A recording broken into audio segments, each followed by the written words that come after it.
Zay ny makasika ny fandarana vaovao indro fa ny akon'ny fety kosa dia mangina ny tsena raha ny voalazan'ireo mpivarotra eny an-tsena rehetra eny tsy afa-misaraka amin'ny andavanandrom-piainan'ny olona nefa ireo entana ilaina amin'ny akapeny toy ny vary ny siramamy meraka ihany koa dia azo lazaina fa tsy maintsy manjifa azy ireny ny mponina amin'ny akapeny. Ankoatr'izay dia tsy toy ny mahazatra kosa no namaranana ny taona sy ny fitsainana ny taom-baovao ho an'ny teo anivon'ny Fiangonana Leadership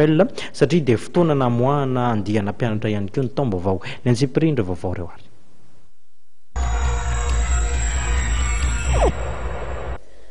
Amin'izao fiandohan'ny taona izao dia mangingina ny tsena noho ny tsy fahampian'ny enti-manana raha ny voalazan'ireo mpandinika. Tsy dia nisy fihetsehana loatra ny vidin'entana tamin'ny faran'ny taona iny nefa tsy dia nandeha ny tsena raha oharina tamin'ny noely raha ny voalazan'ireo mpivarotra teny Analakely.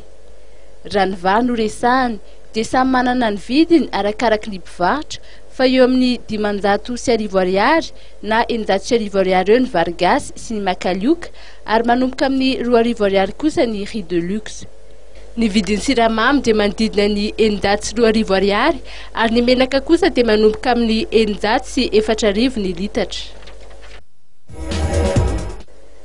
Tamin'ny fomba miavaka no nankalazan'ny Fiangonana Leadership ny taom-baovao satria ankoatra ny fotoam-pivavahana izay nankalazaina dia nisy ihany koa ny famoahana mpianatra izay nahazo ny mari-pahaizana Leadership Diploma Course na LDC sy ny Leadership Certificate Course na ny LCC.